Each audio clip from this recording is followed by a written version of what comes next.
Capítulo 7. A pedra solidamente assentada. Portanto, assim diz o Senhor Deus: Eis que eu assentei em Sião uma pedra, pedra já provada, pedra preciosa, angular, solidamente assentada. Aquele que crê não foge.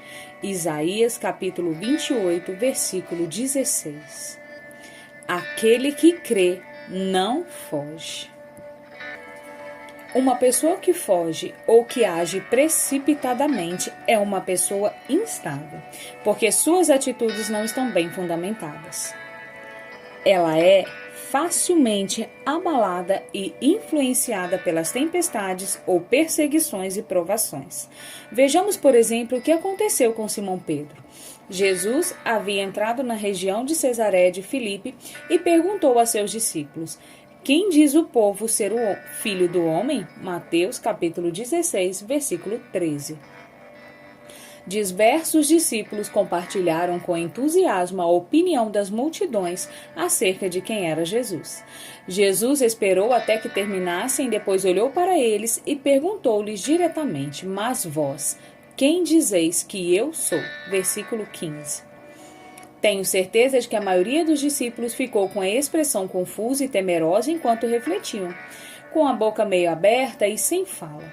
De repente, os homens que foram tão ávidos para falar, expressando sua opinião, se calaram. Talvez eles nunca tivessem feito aquela pergunta a si mesmo. Seja qual for o caso, eles agora percebiam que não tinham resposta. Jesus fez o que sabia fazer tão bem. Ele detectou o coração deles através de uma pergunta. Ele levou-os ao entendimento real do que eles sabiam e do que não sabiam. Eles estavam se alimentando das especulações de outros, em vez de definirem em seus próprios corações quem Jesus realmente era. Eles não haviam confrontado a si mesmo. Simão, cujo nome foi mudado para Pedro por Jesus, foi o único dos discípulos capaz de responder. Ele disse: Tu és o Cristo, o Filho do Deus vivo. Mateus capítulo 16, versículo 16. Jesus então lhe respondeu dizendo: Bem-aventurado és, Simão Barjonas, porque não foi carne e sangue que tu revelaram, mas meu Pai que está nos céus. Versículo 17. Jesus estava explicando a Simão Pedro a fonte desta revelação. Simão não havia recebido este conhecimento por ouvir a opinião dos outros ou pelo que lhe havia sido ensinado, mas Deus o havia revelado a ele. Simão Pedro tinha muita fome pelas coisas de Deus. Era ele quem fazia a maioria das perguntas. Foi ele que andou sobre as águas, enquanto os outros 11 observavam. Ele era um homem que não se contentava com a opinião dos outros. Ele queria ouvir diretamente da boca de Deus. Este conhecimento revelado de Jesus não veio por meio dos seus sentidos, mas foi um dom, iluminado em seu coração em resposta à sua fome.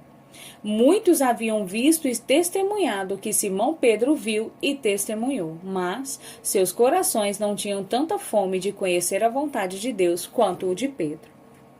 Em 1 João 2, versículo 27 diz: A unção que dele recebestes permanece em vós, e não tendes necessidade de que alguém vos ensine, mas com a sua unção vos ensina a respeito de todas as coisas, e é verdadeira e não falsa, como também ela vos ensinou.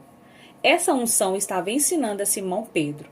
Ele ouviu o que todos os outros tinham a dizer, e depois olhou para dentro de si para ver o que Deus lhe havia revelado. Quando você recebe conhecimento revelado de Deus, ninguém pode lhe influenciar. Quando Deus revela algo a você, não importa o que o mundo inteiro diga, ninguém pode mudar o seu coração. Então, Jesus disse a Simão Pedro e ao resto dos discípulos: Sobre esta pedra de conhecimento revelado por Deus, edificarei a minha igreja, e as portas do inferno não prevalecerão contra ela. Mateus capítulo 16, versículo 18. Assim vemos claramente que existe uma pedra solidamente assentada na palavra de Deus revelada. Neste caso, foi a compreensão de Pedro de que Jesus era o Filho de Deus. a palavra iluminada.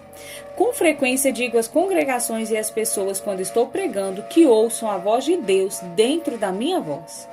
Frequentemente estamos tão ocupados fazendo anotações que só registramos aquilo que é dito. Isso produz um conhecimento mental das Escrituras e da sua interpretação. Repito, um conhecimento mental. Quando possuímos apenas conhecimento mental, duas coisas podem acontecer. Primeiro, nos tornamos facilmente suscetíveis ao exagero ou ao emocionalismo, ou, segundo, ficamos presos ao nosso intelecto. Mas este não é o firme fundamento sobre o qual Jesus edifica a sua igreja. Ele disse que ela seria edificada sobre a palavra revelada e não apenas sobre versículos decorados. Quando ouvimos ministros ungidos pregarem ou quando lemos um livro, devemos procurar as palavras ou frases que explodem em nosso espírito. Esta é a palavra que Deus está revelando a nós. Ela transmite luz e entendimento espiritual. Como disse o salmista, a revelação da tua palavra esclarece e dá entendimento ao simples. Salmo 119, versículo 130. É a sua palavra em nossos corações e não em nossas mentes que ilumina e esclarece. Geralmente, um ministro pode estar falando de um assunto, mas Deus pode estar iluminando algo inteiramente diferente em seu coração. Por outro lado, Deus pode ungir exatamente as palavras daquele ministro e elas explodirem dentro de você. De uma forma ou de outra, ela é a palavra de Deus revelada a nós. É isso que nos transforma de simples, vazios de entendimento, a maduros, cheios de entendimento. Esta palavra iluminada em nossos corações é a pedra sobre a qual Jesus disse que a sua igreja seria edificada. Jesus comparou a palavra de Deus revelada a uma pedra. A pedra fala de estabilidade e força. Lembramos da parábola das duas casas, uma construída sobre a rocha e a outra sobre a areia. Quando as adversidades, como perseguição, tribulação e aflição, vierem contra as duas casas, a casa construída sobre a areia foi destruída, enquanto a casa construída sobre a rocha permaneceu de pé. Algumas coisas que precisamos ouvir de Deus não podem ser encontradas na Bíblia. Por exemplo, com quem devemos nos casar? Onde devemos trabalhar? Em que igreja devemos congregar? E a lista continua. Precisamos ter a palavra de Deus revelada para essas decisões também. Sim, sem elas, nossas decisões estarão fundamentadas em terreno instável. O que Deus revela pelo seu Espírito não pode ser tirado de nós. Esse deve ser o fundamento de tudo o que fazemos. Sem ele, ficaremos facilmente escandalizados pelas provações e tribulações que nos pegam de surpresa. Lembrem-se novamente do que Jesus disse sobre a palavra ser ouvida e recebida com entusiasmo, mas sem criar raízes em nosso coração. Ela foi recebida com alegria na mente e nas emoções. São as pessoas que, ao ouvirem a palavra, logo a recebem com alegria. Entretanto, visto que não têm raízes em si mesmos, são de pouca perseverança. Ao surgir alguma tribulação ou perseguição por causa da palavra, rapidamente sucumbem. Marcos capítulo 4, versículos 16 e 17. Podemos facilmente trocar as palavras raízes por fundamentos, pois ambas indicam o estabilizador e a fonte de força de uma planta ou estrutura. Uma pessoa que não está estabilizada ou fundamentada na palavra de Deus revelada é um candidato em potencial a se deixar levar pela tempestade da ofensa. Quantas pessoas são exatamente como os discípulos que Jesus confrontou? Elas vivem do que ouviram outras pessoas pregarem ou dizerem. As opiniões ou declarações dos outros são tomadas como verdadeiras sem buscarem o conselho ou o testemunho do Espírito. Só podemos viver e proclamar o que nos é revelado por Deus. É sobre isso que Jesus edifica a sua igreja. Certa vez tive uma secretária solteira que estava namorando um jovem que também trabalhava para a igreja. Eles estavam se tornando mais próximos a cada dia. Todos podiam ver que aquele relacionamento ia terminar em casamento. Eles já estavam discutindo o assunto seriamente.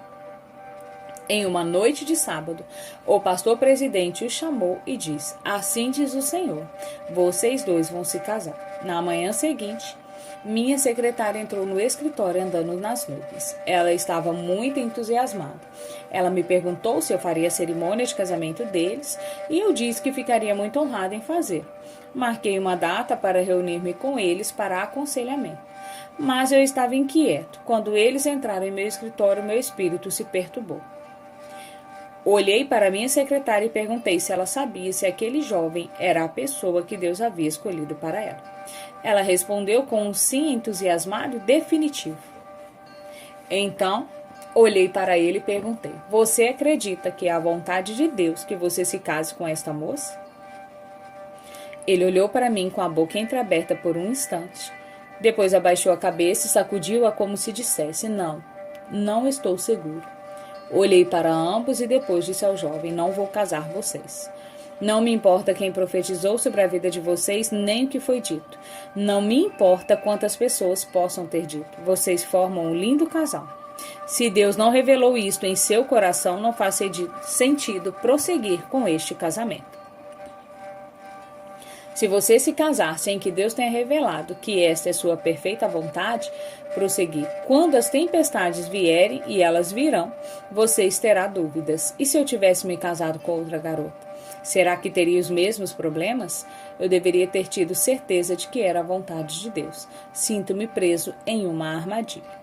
Então, seu coração ficará esgotado e você não conseguirá lutar contra as adversidades que atacarão seu casamento. Você será um homem indeciso e instável em todos os seus caminhos.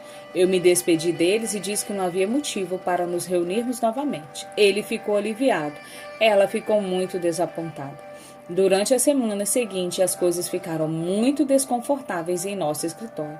Mas eu sabia que havia falado a verdade. Aquele foi um tempo de teste para ela. Se Deus tivesse realmente dito a ela que aquele homem era seu marido, ela teria de confiar que o Senhor revelaria isso a ele, sem se ofender comigo nem com Deus.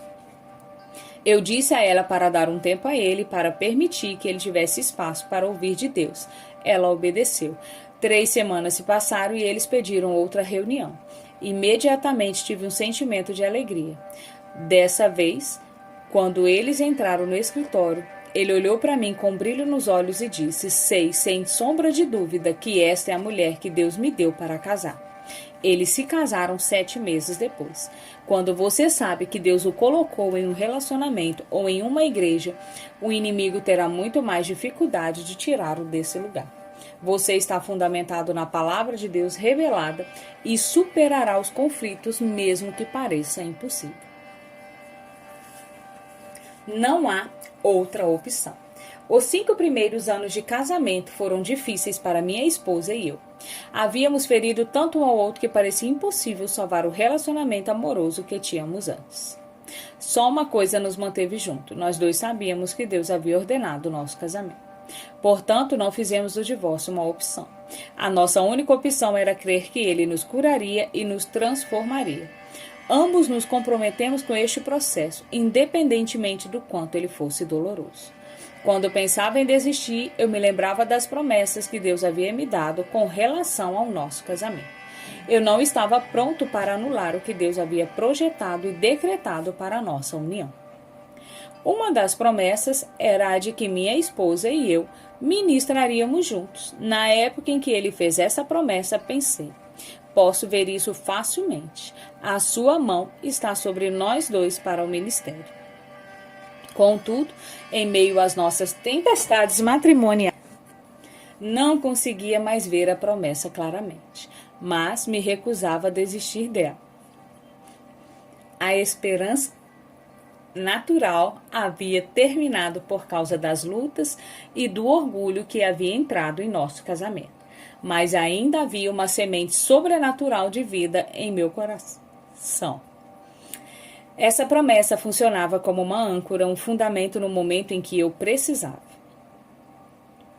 Como os vimos mais tarde, Deus não apenas curou o nosso relacionamento, como também o tornou mais forte do que antes.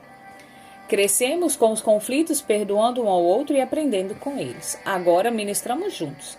Considero minha esposa não apenas a minha amada e melhor amiga, mas também a ministra em quem coloco a máxima confiança. Confio mais nela do que em qualquer outra pessoa.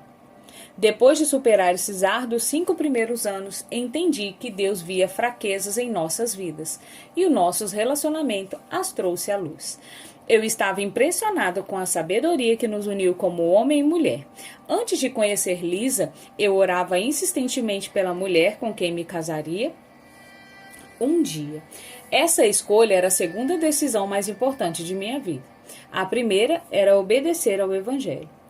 Por ter orado e esperado a escolha de Deus para mim nessa área, achei que não teria os problemas que os outros tinham no casamento. Ah, como eu estava errado! Deus escolheu uma esposa para mim que era o desejo do meu coração, mas ela também expôs a imaturidade egoísta que estava escondida em meu interior. E havia mais.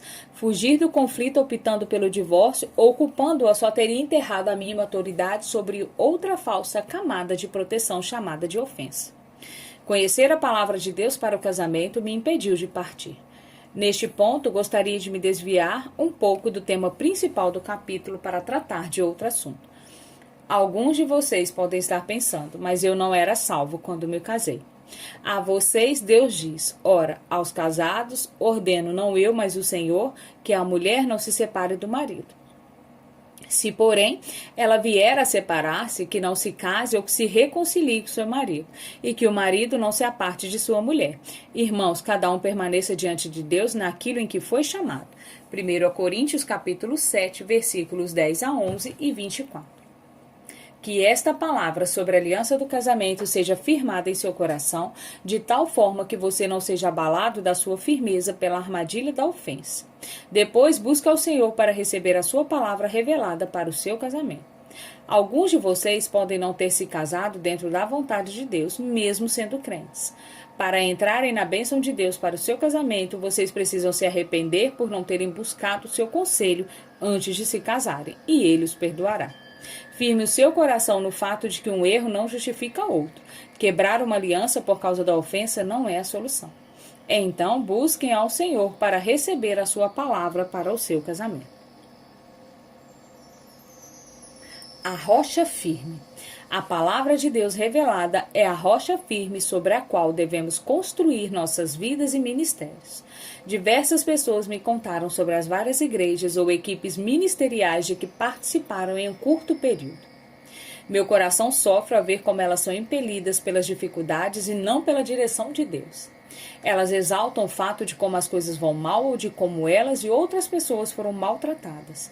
Elas se sentem justificadas nas decisões que tomaram. Mas esse raciocínio é apenas mais uma camada de engano que as impede de ver a ofensa e as suas próprias falhas de caráter.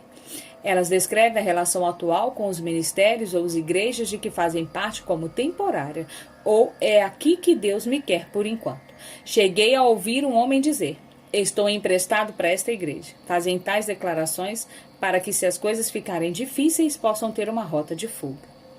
Elas não têm fundamentos sobre os quais se firmarem novos lugares para onde vão. As tempestades podem facilmente impeli-las até um novo porto. Para onde poderíamos ir? Voltando ao exemplo onde Jesus pergunta a seus discípulos quem eles dizem ser ele, vemos a estabilidade que surge quando sabemos a vontade revelada de Deus. Veja Simão Pedro. Depois que Simão disse o que o Pai revelou ao seu coração, Jesus disse, também eu te digo que tu és Pedro, e sobre esta rocha edificarei a minha igreja, e as portas do inferno não prevalecerão contra ela. Mateus capítulo 16, verso 18. Jesus mudou o nome de Simão para Pedro. Isto é significativo porque o nome Simão significa ouvir. O nome Pedro, da palavra grega Petro, significa uma pedra. Uma casa construída de pedra sobre o fundamento sólido de uma rocha suportará as tempestades que se levantem contra ela. A palavra pedra neste versículo vem da palavra grega Petra, que significa uma grande pedra. Jesus estava dizendo a Simão Pedro que agora ele era feito da substância na qual a casa seria fundada. Mais tarde, Pedro escreveu em 1 Pedro, capítulo 2, no verso 5. Também vós mesmo, como pedras que vivem, sois edificados casa espiritual. Uma pedra é um pedaço pequeno de rocha grande. Força, estabilidade e poder estão na rocha da palavra de Deus revelada. E há frutos na vida da pessoa que a recebe. Essa pessoa se torna forte na força daquele que é a palavra viva de Deus, Jesus Cristo. Como o apóstolo Paulo escreveu em 1 Coríntios 3, versículo 11, porque ninguém pode lançar outro fundamento além do que foi posto, o qual é Jesus Cristo. Ao buscarmos aquele que é a palavra viva de Deus, ele será revelado e seremos estabelecidos. Em João 5, vemos que durante os últimos dias da jornada de Jesus na terra, a vida se tornou mais difícil para sua equipe ministerial. Os líderes religiosos e os judeus estavam perseguindo Jesus, procurando matá-lo. Quando as coisas começaram a melhorar e as pessoas queriam levá-los à força para torná-lo rei, ele se recusou e se afastou. Ver João capítulo 6, versículo 15. Por que ele fez isso? Seus discípulos se perguntavam. Esta era a oportunidade dele e a nossa. Eles estavam ficando perturbados. As tempestades estavam soprando com força. Deixamos nossas famílias e empregos para seguir este homem. Temos muita coisa em jogo. Acreditamos que ele é aquele que havia de vir. Afinal, João Batista declarou isso. E ouvimos Simão Pedro dizer isso em Cesareia de Filipe. Esses são dois testemunhos, mas por que ele continua a irritar os líderes atuais? Por que ele está cavando o seu próprio túmulo? Por que ele faz declarações do tipo, ó geração infiel e perversa, por quanto tempo ainda vos suportarei? A nós, seus discípulos. A ofensa e o escândalo estavam começando a encher o coração daqueles homens que haviam deixado tudo para seguir Jesus. Então as coisas chegaram ao ponto máximo. Jesus pregou algo para eles que soou como uma pura heresia. Em verdade vos digo, se não comerdes a carne do Filho do Homem e não beberdes o seu sangue, não tendes vida em vós mesmos. João capítulo 6, versículo 53. O que ele está pregando agora? Eles se perguntaram. Agora ele foi longe demais. Não apenas isso, mas ele também disse essas coisas diante dos líderes da sinagoga de Cafarnaum. Para aqueles discípulos, aquilo foi a gota d'água. Muitos dos seus discípulos, tendo ouvido tais palavras, disseram, duro é este discurso, quem o pode ouvir? João capítulo 6, versículo 60. Observe a resposta de Jesus. Mas Jesus, sabendo por si mesmo que eles murmuravam a respeito de suas palavras, interpelou-os. Isso vos escandaliza? João, capítulo 6, versículo 61. Esses eram os próprios discípulos de Jesus. Ele não retira a verdade, mas em vez disso, confronta aqueles homens. Ele sabe que alguns estavam vivendo sobre um fundamento defeituoso. Ele expõe esse fundamento e lhes dá a oportunidade de verem o seu próprio coração. Mas eles não eram como Simão Pedro ou como os outros discípulos que tinham fome pela verdade. Veja as reações deles. À vista disso, muitos dos seus discípulos o abandonaram e já não andavam com ele. João capítulo 6, versículo 66. Observe que não foram poucos, foram muitos. Alguns, sem dúvida, eram os mesmos que foram tão rápidos em dizer antes em Cesareia de Filipe. Uns dizem João Batista, outros Elias e outros Jeremias ou algum dos profetas. Mateus capítulo 16, verso 14. Eles não estavam fundamentados na palavra de Deus revelada. O escândalo cresceu a ponto deles fazerem o que muitos fazem hoje, fugir. Eles acharam que haviam sido enganados e maltratados, mas isso não era verdade. Eles não enxergaram a verdade porque seus olhos estavam focados nos seus próprios desejos egoístas. Agora vejamos o que acontece com Simão Pedro quando Jesus confronta os 12. Então perguntou Jesus aos 12, porventura quereis também vós outros retirar-vos? Respondeu-lhe Simão Pedro, Senhor, para quem iremos? Tu tens as palavras da vida eterna, e nós temos crido e conhecido que tu és o Santo de Deus. João capítulo 6, versículos 66, 67 a 69. Jesus não implorou àqueles homens: por favor, não vão embora, acabo de perder muitos da minha equipe. Como eu poderia ir em frente sem vocês? Não, ele os confrontou: vocês também querem partir? Observe como Simão Pedro responde, embora ele estivesse lutando com a oportunidade de se escandalizar tanto quanto os outros: Senhor, a quem iremos? O que ele ouviu deve tê-lo confundido, mas havia um conhecimento nele que os outros não possuíam. Em Cesareia de Filipe, Pedro teve uma revelação de quem Jesus realmente era, o Filho do Deus vivo. Mateus capítulo 16, versículo 16. Agora, no auge da sua aprovação, ele falou aquilo que estava arraigado em seu coração. Nós temos crido e conhecido que tu és o Santo de Deus. Estas são as mesmas palavras que ele disse em Cesareia de Filipe. Ele era uma pedra, firmada na rocha firme da palavra viva de Deus. Ele não partiria escandalizado. Reação sob pressão. Geralmente digo que as provas e testes localizam uma pessoa. Em outras palavras, eles determinam onde você se encontra espiritualmente. Eles revelam a verdadeira condição do seu coração. A forma como você reage sob pressão é a forma como o seu verdadeiro eu reage. Você pode ter uma casa construída sobre a areia de 5 andares, alta e bela, artisticamente decorada com material mais elaborado. Enquanto o sol estiver brilhando, ela se assemelha a um baluarte de força e beleza. Ao lado dessa casa, você pode ter uma casa simples de 1 andar. Ela é quase imperceptível e possivelmente sem atrativo se comparada ao belo prédio ao lado. Mas ela é construída sobre algo que não se pode ver: uma rocha. Enquanto as tempestades não vierem, a casa de 5 andares parece muito melhor.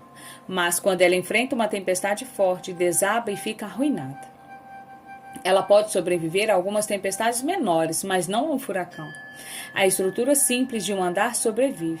Quanto maior a casa, mais grave e digna de nota é a sua queda. Algumas pessoas na igreja são como os discípulos que foram tão rápidos em falar em Cesareia de Filipe, mas apenas para terem o seu coração exposto depois. Eles podem ser comparados a cristãos de 5 andares, a imagem da força, da estabilidade e da beleza. Podem suportar algumas tempestades menores e até de tamanho médio. Mas quando uma poderosa tempestade sopra, eles são abalados. Certifique-se de edificar a sua vida na palavra revelada de Deus e não no que os outros dizem. Continue buscando o Senhor e ouvindo o seu coração. Não diga ou faça coisas só porque todas as outras pessoas estão fazendo.